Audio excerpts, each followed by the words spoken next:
Gondal Kotda Sangani road પર ગમખ્વાર અકસ્માતની ઘટના કાર અને બાઇક વચ્ચે જોરદાર ટક્કર થઈ।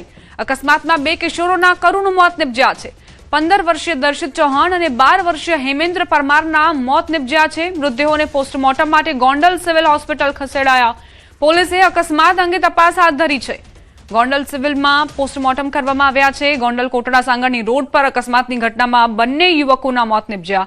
બંને કિશોરોના મોત નિપજ્યા। 15 વર્ષીય દર્શિત ચૌહાણ અને 12 વર્ષીય હેમેન્દ્ર પરમારના મોત નિપજ્યા છે।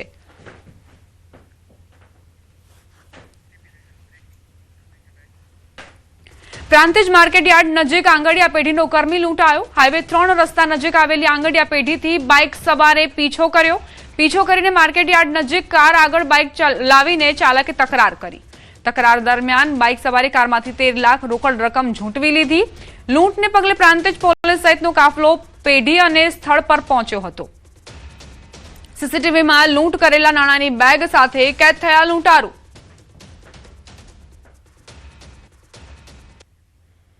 સાબરકાંઠામાં આ લૂંટની ઘટનાના સીસીટીવી ફૂટેજ જુઓ। બાઇક સવારે કારમાંથી 13 લાખ રોકડ રકમ ઝૂંટવી લીધી। લૂંટને પગલે પ્રાંતિજ પોલીસ સ્ટેશનમાં ગુનો નોંધાયો છે। પોલીસ સ્થળ પર પહોંચી અને ત્યારબાદ સીસીટીવીમાંથી જે લૂંટ કરવામાં આવી હતી તે ઘટનાના ફૂટેજ મેળવ્યા। હવે તેના આધારે પોલીસે તપાસ શરૂ કરી છે। આંગડિયા પેઢીનો આ કર્મચારી લૂંટાયો। એક બાઇક સવાર આવે છે, તેની બેગ ઝૂંટવીને ફરાર થઈ જાય છે। કારમાંથી 13 લાખ રોકડ રકમ લઈને લૂંટારૂ ફરાર થઈ જાય છે। કચ્છમાં એક જ દિવસમાં માત્ર 2-3 મિનિટના અંતરે ભૂકંપના 2 આંચકા અનુભવાતા લોકોમાં ભયનો માહોલ સર્જાયો હતો। આ ઘટનાને લઈને ભૂકંપ સંશોધન કેન્દ્રના ડાયરેક્ટર સંતોષ કુમારે જણાવ્યું કે ભૂકંપને લઈને કોઈ પણ ધારણા ન કરી શકાય। કચ્છ સૌરાષ્ટ્રમાં ભૂસ્તરીય ગતિવિધિના કારણે સમયાંતરે ભૂકંપના આંચકા અનુભવાય છે।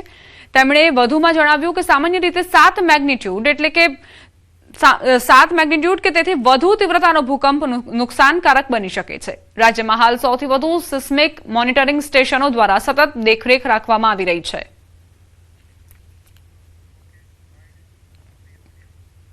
देखिए, कच्छ में 2001 में जो बड़ा भूकंप आया था 7.6 मैग्नीट्यूड का, उसके बाद से अब तक वहाँ का जो सिस्टम है, फॉल्ट सिस्टम जो है वो सारा का सारा डिस्टर्ब हुआ है और उस समय के बाद से अभी तक वहाँ पे आफ्टर शॉक्स आ रहे हैं।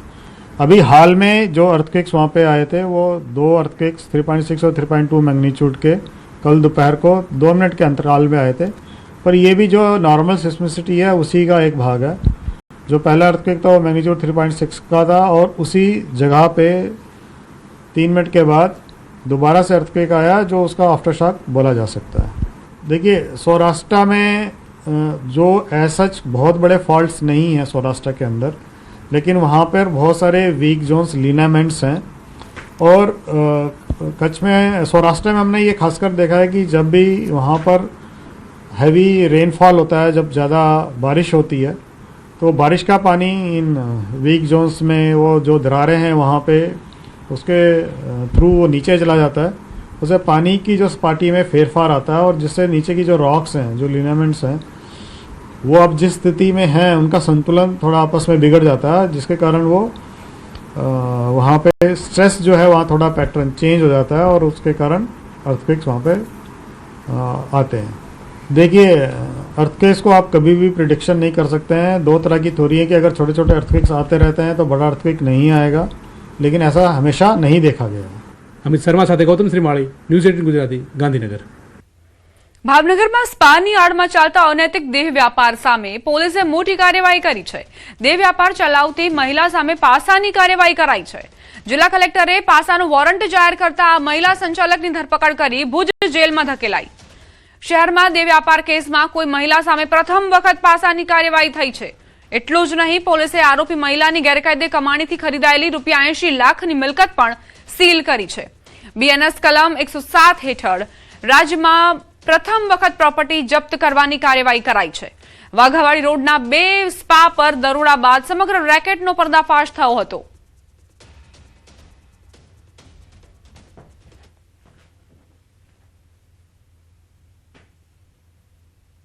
अभी तक बेसिकली इसकी 2 दुकानों में इसका देह व्यापार चल रहा था और जितना हमने इसके पूरे के पूरे बैंक अकाउंट्स को और वो सारी डिटेल को, फाइनेंशियल ट्रेल को आइडेंटिफाई किया, पढ़ाई करी, उसके हमको जानने को मिला कि ये एक मिलकत है जो इसने खुद ने खरीदी है, तो उसको ही हमने अभी अटैच किया है और कोर्ट को हमने उसी को अटैच करने के लिए हमने रिक्वेस्ट करी थी।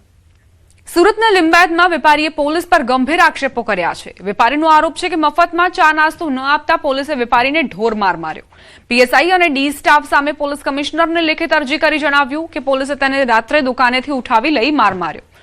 હોટેલના ગલ્લામાંથી 10,000 લઈ ગયા તેમજ કેસ ન કરવા માટે 50,000ની લાંચ માંગ્યાનો ગંભીર આરોપ છે। પુરાવા નષ્ટ કરવા દુકાનનું ડીવીઆર લઈ ગયાનો આક્ષેપ વેપારીએ કર્યો। ઈજાઓ બાદ વેપારીને સ્મીમેર હોસ્પિટલમાં ખસેડાયો છે। જોકે આ ઘટનાના સીસીટીવી પણ સામે આવ્યા છે, જેમાં પોલીસ ગલીઓમાં દંડા સાથે દોડતી જોવા મળી રહી છે। ડીસીપી ડોક્ટર કાનન દેસાઈએ સમગ્ર મામલે તપાસના આદેશ આપ્યા છે। वो हमेशा मेरे पास आते हैं, चाय भी पार्सल लेके जाते हैं, पानी का बोतल लेके जाएंगे, गुटखा सिगरेट मावा ये सब भी लेके जाएंगे, कभी पैसा नहीं देते हैं।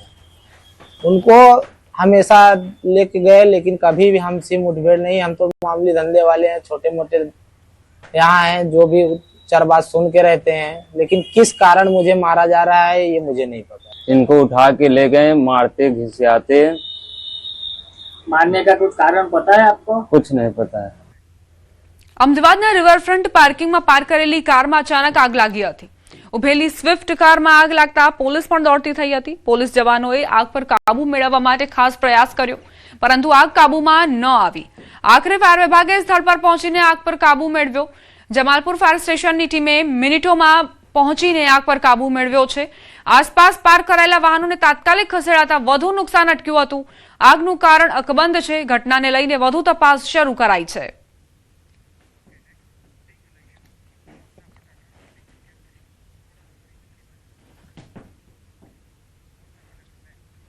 આગળ વાત મોતના ફટાકડાની।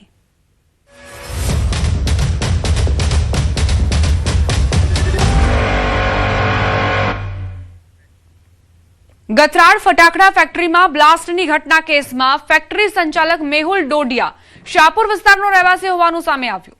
અખાડા સરકીવાડ પાસે છેલ્લા ઘણા સમયથી મેહુલ ડોડિયા રહેતો હતો। હાલમાં મકાન બંધ હાલતમાં જોવા મળ્યું। અગાઉ મકાનમાં પણ પ્રોડક્શન થતું હોવાનું સ્થાનિકોનો આરોપ છે।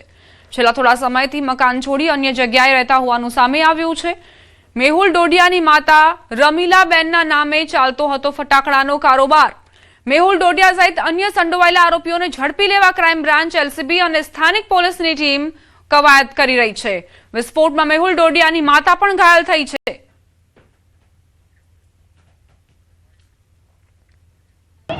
અમદાવાદના ગતરાડ વિસ્તારમાં ફેક્ટરીમાં જે થયેલા બ્લાસ્ટ અને બ્લાસ્ટ બાદ થયેલી આગની ઘટનામાં 8 લોકોના મોત નીપજ્યા છે। આ ગંભીર ઘટનામાં જે સંચાલક માનવામાં આવી રહ્યો છે તેઓ મેહુલ ડોડિયા અમદાવાદના શાહપુર વિસ્તારમાં આવેલા અખાડા સરકીવાડ જે છે ત્યાં આગળનો રહેવાસી છે। આ તેનું ઘર છે, અત્યારે હાલ બંધ હાલતમાં છે। છેલ્લા કેટલાય સમયથી સ્થાનિકોનું કહેવું છે કે તેઓ અહીંયા નથી રહેતા, અલગ અલગ જગ્યાએ રહે છે, પરંતુ આ ઘર જે છે તેમાં કેટલીક વખતે આવે છે અને એકાદ દિવસમાં તેઓ પરત જતા રહે છે। હાલ પોલીસ જે છે તેની શોધખોળ હાથ ધરી રહી છે। માનવામાં આવી રહ્યું છે કે જે આ ફટાકડાની ફેક્ટરી જે છે તેમાં અન્ય 2 પાર્ટનરો હતા, તેની પણ પોલીસ શોધખોળ હાથ ધરી છે। હાથવેતમાં ક્રાઇમ બ્રાન્ચની ટીમ અને અલગ અલગ ટીમો જે છે તેના મેહુલ ડોડિયા હાથવેતમાં હોવાનું મનાઈ રહી છે। કેમેરામેન શરણિક મહેતા સાથે મૌલિક દામેચા, ન્યૂઝ 18 ગુજરાતી, અમદાવાદ। બ્લાસ્ટ દુર્ઘટનામાં સિવિલમાં ખસેડાયેલા લોકો મામલે સિવિલ સુપ્રિન્ટેન્ડન્ટનું નિવેદન। દુર્ઘટના બાદ 6 લોકોને સિવિલ લવાયા હતા, જેમાં 2 મહિલા અને 4 પુરુષો સામેલ હતા। એક મહિલાને મૃત જાહેર કરાઈ, જ્યારે એક મહિલા 75% વધુ દાઝી ગયા હોવાથી ગંભીર સ્થિતિમાં છે। અન્ય એક પુરુષ પણ ગંભીર સ્થિતિમાં છે, જ્યારે એક પુરુષ દર્દીની હાલત સ્થિર છે। અન્યોની સારવાર કરાઈ રહી છે। 6 દર્દીમાંથી એક મહિલા જેને મૃત ડિક્લેર કરવામાં આવ્યા, બીજી મહિલા જેને વધારે પર્સન્ટેજમાં બસ છે, જ્યારે બાકીના 4 પુરુષ છે અને 4 પુરુષમાં જોઈશું તો એક વધારે ક્રિટિકલ છે અને એક વ્યક્તિ બિલકુલ સ્ટેબલ છે। ભરૂચના અંકલેશ્વરની એક સરકારી શાળામાં વિદ્યાર્થીઓ પાસેથી સિમેન્ટ અને રેતીના તગારા ઉંચકાવાતા વિડીયો વાયરલ થયા છે, જેના કારણે શિક્ષણ વ્યવસ્થાને લઈને સવાલ ઉઠી રહ્યા છે। વિડીયોમાં વિદ્યાર્થીઓ પાવડા અને તગારા વડે કામ કરતા નજરે પડે છે। હાલ શિક્ષક દ્વારા બાળકો પાસે મજૂરી સમાન કામ કરાવવામાં આવ્યું હોવાના આરોપ થઈ રહ્યા છે। સમગ્ર ઘટનાને લઈ તપાસની માંગ ઉઠી છે. જોકે વાયરલ વિડીયો અંગે સંબંધિત શિક્ષણ વિભાગ અથવા અધિકારીઓ તરફથી હજુ સુધી કોઈ સત્તાવાર સ્પષ્ટતા સામે નથી આવી. ભરૂચના અંકલેશ્વરનો આ વિડીયો છે. સરકારી શાળામાં બાળકો પાસેથી મજૂરી કરાવવામાં આવતી હોવાના આરોપ મુકાયા છે. કઈ રીતે બાળકો તગારા ઊંચકીને અને અવર જવર કરતા નજરે પડી રહ્યા છે આ વાયરલ વિડીયોમાં, જે બાદ હોબાળો મચ્યો છે. હજુ સુધી શિક્ષણ અધિકારી તરફથી, શિક્ષણ વિભાગ તરફથી કોઈ પ્રતિક્રિયા નથી આવી. તપાસની માંગ તેમના શિક્ષણ વિભાગ પાસેથી કરવામાં આવી રહી છે.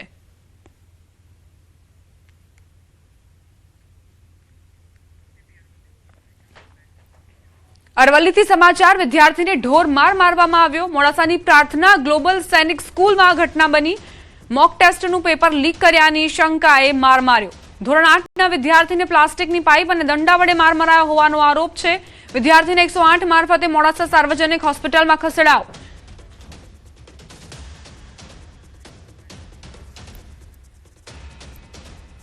ટ્રસ્ટીની ઓફિસમાં ગયો અને ટ્રસ્ટીની ઓફિસમાં એક છોકરો હતો 7માનો. તો એ કહેતો હતો કે મેં એને પેપર આપ્યું સંસ્કૃત અને ઇંગ્લિશનું, જે કે મેં નહોતું આપ્યું એને. પછી મેં સરને કીધું કે તમે સીસીટીવી ચેક કરો. તો એ કહે છે કે તે મને ખરીદી નથી રાખ્યો, તું કોઈ હોતો નથી મને કહેવા વાળો. અને પછી 20-25 લાફા માર્યા છે, દંડા માર્યા છે અને છોરી જોડે લાફા મરાવડાયા છે. વિદ્યાર્થીને ઢોર માર મારતા પરિવારજનોમાં ભારે આક્રોશ. વિદ્યાર્થીના માતા પિતાના પ્રિન્સિપાલ અને ટ્રસ્ટી પર આક્ષેપ. પ્રિન્સિપાલ અને ટ્રસ્ટી બંને મળીને માર માર્યાનો આરોપ છે. માર મારનારાઓ સામે કડક કાર્યવાહીની માંગ કરાઈ. સ્કૂલના આક્ષેપો પર વાલીનું નિવેદન. પેપર ચોરી કર્યાના સ્કૂલ પાસે કોઈ પુરાવા નથી.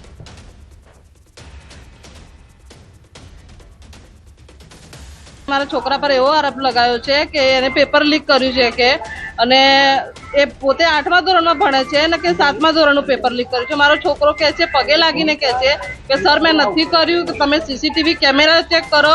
તો એ હરીશ સર કહે છે કે તું કેમ મારે કરવાનું છે. અને એ રીતે મારા છોકરાને રૂમમાં બંધ કરીને 25 થી 30 લાફા માર્યા અને પીવીસી પાઇપથી અને પાછળની જગ્યાએ માર્યો છે અને એના આખા સોજાઈ ગયા છે એના શરીર પર. પ્રિન્સિપલ છે ચંદ્રેશ પટેલ શર્મા, તો એને બી એને 25 લાફા માર્યા છે. 2 જણ થઈને મારા છોકરાને 1 થી 2 કલાક સુધી રૂમમાં માર્યા છે અને 4 કલાક સુધી પાણી પીવા નથી આલ્યું. તમારી જોડે કોઈ પુરાવો નથી, કોઈ પ્રૂફ નથી. એક છોકરાએ ખાલી એને કીધું કે આને મને પેપર આપ્યું, તો એ વાતને લઈને એના છોકરા, બીજા બિહારનો છોકરો છે, એની વાત માનીને આ રીતે મારા છોકરાને માર્યો છે.